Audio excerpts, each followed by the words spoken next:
கன்டினியூஸா IPOs videos போட்டுட்ருக்கேன். So, இதுவரைக்கும் எத்தனை ஐபிஓ கிடச்சிருக்கும் அப்படின்னு சொல்லிட்டு நீங்க கேட்டீங்கன்னா, நான் 2020லேருந்தே அப்ளை பண்ணிட்டுருக்கேன். 2020ல நான் அப்ளை பண்ண ஃபர்ஸ்ட் ஐபிஓ எனக்கு கிடச்சிது.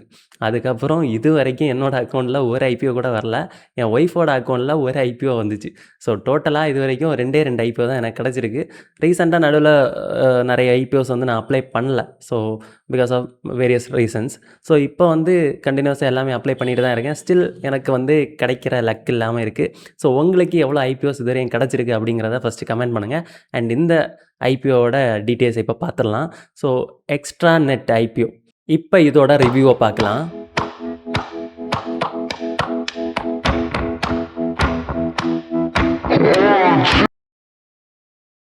ஃபர்ஸ்ட் கம்பெனியோட ஓவர்வியூ பார்க்கலாம். சிம்பிளா சொல்லணும்னா, இவங்க எப்படி சம்பாதிக்கிறாங்க அப்படின்னு பார்க்கலாம். ஸோ, மெயினா இவங்களுக்கு கவர்மெண்ட் கிட்டேருந்து ஆர்டர்ஸ் வருது. அதை தாண்டி டீப் டெக் அண்டு கிளவுட் கம்ப்யூட்டிங்லேயும் இருக்காங்க. முக்கியமா இவங்க என்ன மாரி சம்பாதிக்கிறாங்கன்னு பார்த்தீங்கன்னா, ஒரு சின்ன எக்ஸாம்பிளோட பார்க்கலாம். இப்போ நான் ஒரு கம்பெனி கிரியேட் பண்ணுறேன். அந்த கம்பெனியில நெறைய கம்ப்யூட்டர்ஸ் இருக்கு. ஸோ, இது எல்லாத்தையும் மேனேஜ் பண்ணணும். ஒரு சிங்கிள் சாஃப்ட்வேரில் கொண்டு வரணும்.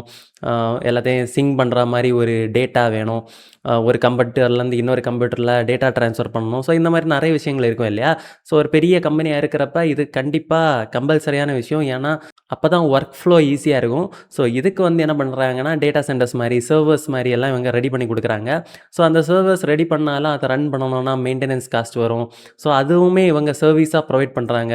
24/7 அத பார்க்குறதா இருக்கட்டும், அதை ஹேக் ஆகாம செக் பண்ணுறதா இருக்கட்டும், ஏதாவது ஹேக் ஆச்சுனாலும் சரி, இல்லை ஏதாவது பக் இருந்தாலும் அதை ஃபிக்ஸ் பண்ணுறதா இருக்கட்டும். ஸோ, இந்த மாரி ஒரு சர்வீசஸ் ப்ரொவைட் பண்ணுறாங்க. அதையும் தாண்டி இவங்க வந்து ஒரு சாஃப்ட்வேர் சொந்தமாவே சேல் பண்ணுறாங்க. அவங்களோட ஓன் ப்ராடக்ட் அது.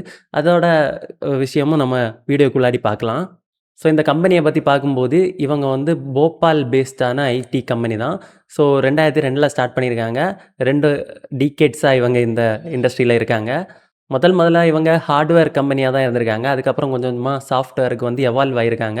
So, integrated provider of enterprise IT solutions. அதாவது ஐடி சொல்யூஷன்ஸில் மொத்த என்டர்பிரைஸ் ஒரு பெரிய கம்பெனியோட மொத்த விஷயம் இவங்க பண்ணிகிட்டு இருக்காங்க. என்னென்ன டேட்டா சென்டர் வைக்கிறதா இருக்கட்டும், ஒரு க்ளவுடில் டேட்டா சேவ் பண்ணுறதா இருக்கட்டும், அதோட சர்வீசஸ், அதுக்கான ஃபீஸஸ். ஸோ, இதெல்லாமே அவங்க கலெக்ட் பண்ணிட்டு இருக்காங்க. முக்கியமா இவங்க ஒரு கீ பிளேயர். எதுலன்னு பார்த்தீங்கன்னா, டிஜிட்டல் பப்ளிக் இன்ஃப்ராஸ்ட்ரக்சர்லையும் ஸ்மார்ட் சிட்டீஸ் மிஷன் இருக்கு இல்லையா நம்ம இந்தியால. ஸோ, அதோட ஒரு கீ பிளேயர் தான் இவங்க. ஸோ, இவங்களோட எய்ம் பார்த்தீங்கன்னா, டிஜிட்டலைஸ்டு எக்கனாமி கிரியேட் பண்ணுறது. அது மட்டும் இல்லாம cloud computing and AI driven பிளாட்ஃபார்ம்ஸை வந்து கிரியேட் பண்ணுறது தான் இவங்களோட எய்ம்ஸா இருக்கு. அண்டு டைரக்ட்டான கான்ட்ராக்ட்ஸும் வச்சுருக்காங்க. இன்டைரக்ட் கான்ட்ராக்ட்ஸும் இவங்க ப்ரொவைட் பண்ணிட்டு இருக்காங்க.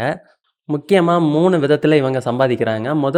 மேட்டர் என்னன்னு பார்த்தீங்கன்னா, இந்த கவர்மெண்ட் டெண்டர்ஸ். ஸோ, அதில வந்து பிட்டிங் பண்ணி ஒரு ப்ராஜெக்ட்ட எடுத்து நடத்துவாங்க. ஸோ, அது ஒண்ணு. 2வது வந்து ஒரு ஃபிக்ஸட் இன்கம் வர மாரியான ஒரு விஷயம் பண்றாங்க. அதாவது ஒரு ஃபர்ஸ்ட்டு சொன்ன மாரி தான். ஒரு என்டர்பிரைசஸுக்கு மொத்த சர்வீசஸும் பண்ணிட்டு, அதுக்கு இயர்லி மெயின்டனன்ஸு, இயர்லி ஃபிக்ஸடா ஒரு சார்ஜஸ் கலெக்ட் பண்ணிட்டு இருக்காங்க. அது ஒரு பாசிட்டிவான விஷயம். அண்ட் ஃபைனலா பார்த்தீங்கன்னா, சாஃப்ட்வேர்ஸ். இவங்க ஓனாவே சில நல்ல குவாலிட்டியான சாஃப்ட்வேர்ஸ் வச்சிருக்காங்க. ஸோ, அதோட காஸ்ட் வந்து நல்ல மார்ஜின் இவங்களுக்கு குடுக்குதுன்னு சொல்றாங்க. ஸோ, அப்படின்னா நல்ல பெட்டரான சொல்யூஷன்ஸே இவங்க ப்ரொவைட் பண்ணிட்டு இருக்காங்க. இந்த ஐபிஓவோட இஷ்யூ பார்த்தீங்கன்னா, 162 கோடி தான். ஸோ, சின்ன ஐபிஓ தான்.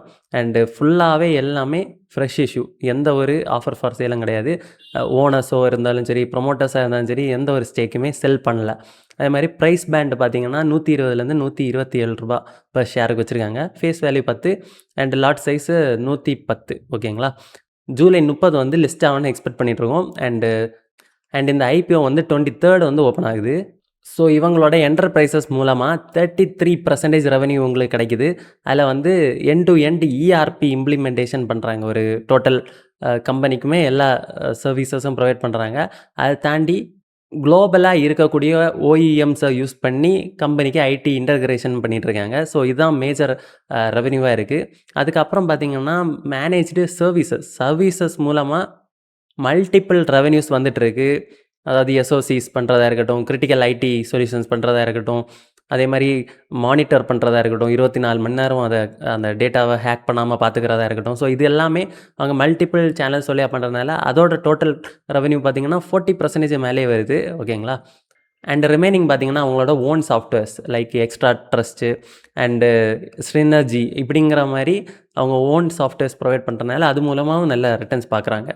ஸோ இவங்களோட ஃபினான்ஷியல் க்ரோத்தை பார்த்துக்கிறப்ப 2024ல் 232 கோடிகளா இருந்த அவங்களோட ரெவென்யூ 2026ல் 365 கோடிகளா உயர்ந்திருக்கு. ஸோ இது ரொம்ப அதிகம். 32% இயர் ஆன் இயர் சேஞ்ச் இருக்குது. அண்ட் இவங்களோட ப்ராஃபிட் பார்த்தீங்கன்னா 40 கோடிகளா உயர்ந்திருக்கு இந்த 2026 ஃபினான்ஷியல் இயரில். அண்டு ஃபர்ஸ்ட்டு 3 இயர்ஸ் பேக் பார்த்தீங்கன்னா 10 கோடியாக தான் இருந்திருக்கு இவங்க ப்ராஃபிட். எபிட்டா மார்ஜினும் ரொம்ப நல்லா இருக்குது. 17.30% வச்சுருக்காங்க.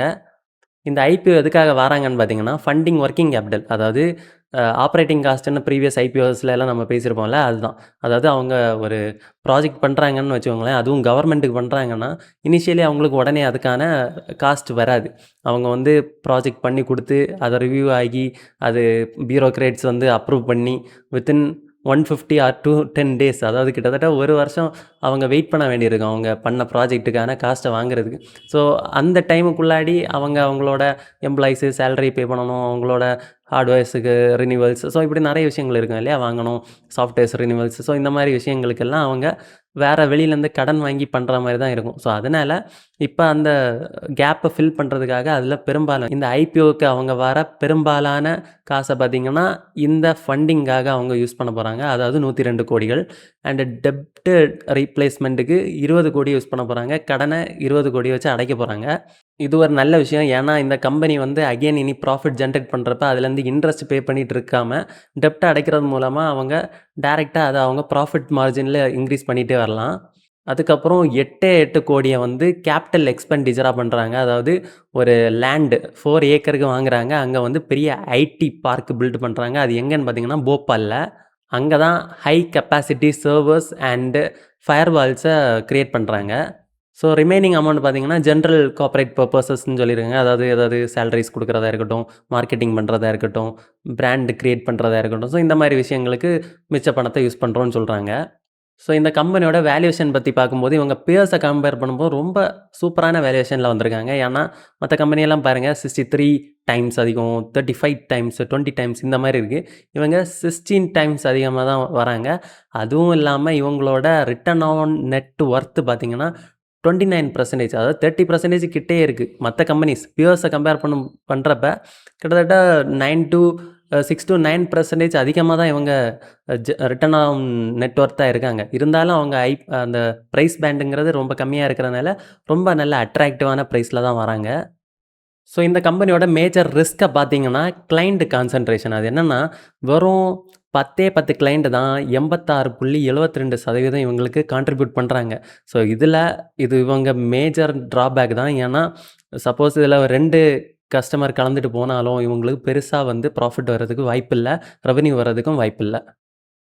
அண்ட் அதை தாண்டி கவர்மெண்ட் டிபெண்டன்சி. ஸோ என்னென்னா 47% ரெவென்யூ வந்து கவர்மெண்ட் அண்டு பிஎஸ்யூ கம்பெனிஸ் வழியாக தான் இவங்களுக்கு வருது. ஸோ இது வந்து பியூரோக்ரேட்ஸ் வந்து ப்ராப்பராக அவங்க பில்லிங் பண்ணி கொடுக்காதனால நிறைய டிலே இருக்குது பேமெண்ட்டில். ஸோ இதனாலே இவங்களுக்கு ஒர்க்கிங் கேபிட்டல் அடி வாங்கினதுனால தான் இந்த ஐபிஓக்கே வராங்க. ஸோ இதே மாதிரி ஃப்யூச்சர்லேயும் நடக்கிறதுக்கு அதிகமான வாய்ப்பு இருக்குது. ஸோ அது வந்து ரொம்பவே நெகட்டிவான விஷயம். ஏன்னா இமிடியேட்டாக காசு வந்தால் தான் அது அவங்களுக்கு பிரயோஜனமாக இருக்கும். ரொம்ப லேட்டாக வந்துச்சுன்னா அவங்களோட ஒர்க்கிங் காஸ்ட் வந்து ரொம்ப அதிகமாக இருக்கும், கடன் வாங்குற மாதிரி இருக்கும். அதனாலேயே ப்ராஃபிட்டபிலிட்டி இம்பேக்ட் ஆகிற வாய்ப்பு இருக்குது. அதுக்கப்புறம் பார்த்தீங்கன்னா கண்டிஜென்ட் லயபிலிட்டி வச்சுருக்காங்க. அதாவது 40 கோடிக்கு. இது என்னென்னா பேங்கு கேரண்டிஸ் வேறு ஏதாவது ஒரு கம்பெனிக்காக இவங்க கேரண்டி கொடுத்து சைன் பண்ணியிருப்பாங்க. ஸோ அது வந்து ஒரு வேளை ஃப்யூச்சரில் இவங்க தலையில் அந்த கடன் வந்து விழலாம், இல்லை அதை அவங்க பே பண்ணி சால்வ் பண்ணிக்கலாம். ஸோ என்ன வேணால் நடக்கலாம். அதை தான் கண்டிஜென்ட் லயபிலிட்டிஸ்ன்னு சொல்லுவாங்க. ஸோ இது வந்து இவங்களுக்கு என்ன மாதிரி ஒர்க் அவுட் ஆக போகுதுன்னு ஃப்யூச்சரில் தான் தெரியும். ஸோ அதனால இதை ஒரு ரிஸ்க் ஃபேக்டராக வச்சுருக்கோம். அண்ட் இப்போ கிரே மார்க்கெட் ப்ரீமியம் பார்க்கும்போது 20% கிட்ட லிஸ்டிங் கிடைக்கும்னு எக்ஸ்பெக்ட் பண்ணுறாங்க. அண்ட் 25 ருபீஸ் அதிகமாக லிஸ்ட் ஆகும்னு எக்ஸ்பெக்ட் பண்ணுறோம். அண்டு லாங் டேர்முக்கு அப்ளை பண்ணலாமா, இல்லை லிஸ்டிங் கெயின்ஸுக்கு மட்டும் அப்ளை பண்ணலாமான்னு கேட்டிங்கன்னா, நான் பர்சனலாக லிஸ்டிங் கெயின்ஸுக்காக தான் அப்ளை பண்ணுறேன்.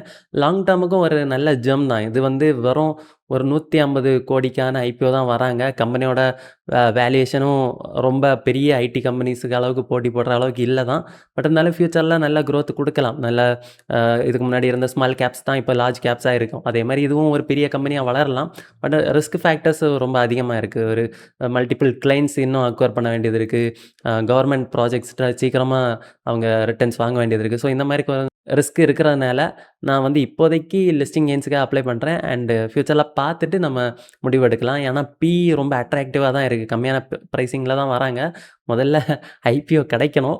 கிடைச்சதுன்னா மேபி ஒரு நல்ல லிஸ்டிங் கிடைச்சதுன்னா, மேபி அந்த ப்ராஃபிட்ட மட்டும் வெளிய எடுக்கலாம். இல்ல போட்ட பணத்த வெளிய எடுத்துட்டு ரிமைனிங் வேணா போட்டுக்கலாம். ஸோ அந்த மாரி தான் ஒர்க் அவுட் பண்ணுவேனே தவிர, இமிடியேட்டா லாங் டெர்முக்கு யோசிக்கல நான் இந்த கம்பெனில. அண்ட் உங்களுக்கு நான் அடுத்து என்ன ஐபிஓ ரிவ்யூ பண்ணணும்னு சொல்லணும்னா, கமெண்ட்ல சொல்லுங்க. நான் அத பார்த்துட்டு எது பெஸ்ட்டா இருக்கோ அந்த ஐபிஓ நான் ரிவ்யூ பண்றேன். அண்ட் உங்களுக்கு ஹெல்த் இன்சூரன்ஸோ, டெர்ம் இன்சூரன்ஸோ எடுக்கணும். ஆனா யார்ட்ட கேட்குறதுன்னே தெரியல. எனக்கு ஒரு ஐடியாவே இல்ல அப்படின்னு நினைச்சீங்கன்னா, டிஸ்கிரிப்ஷன்ல நம்மளோட கூகுள் ஃபார்ம் லிங்க் குடுத்துருப்பேன். அத கிளிக் பண்ணி நீங்க அந்த ஃபார்ம் ஃபில் பண்ணீங்கன்னா, நானே உங்கள டைரக்ட்டா ரீச் பண்றேன். எனக்கு கிட்டத்தட்ட 4+ இயர்ஸ் இந்த இன்சூரன்ஸ் இண்டஸ்ட்ரியில எக்ஸ்பீரியன்ஸ் இருக்கு. நம்மளோட கிளையண்ட்ஸ கேட்டாலே சொல்லுவாங்க, நம்மளோட சப்போர்ட்ட பத்தி. ஸோ கண்டிப்பா நீங்க ஃபார்ம் ஃபில் பண்ணுங்க. நானே டைரக்ட்டா உங்கள ரீச் பண்றேன். பணத்த உங்க பக்கம் ஈர்க்கணும்னா, மறக்காம மணி மேக்னெட் சேனல சப்ஸ்கிரைப் பண்ணிக்கோங்க. பாய் பாய்.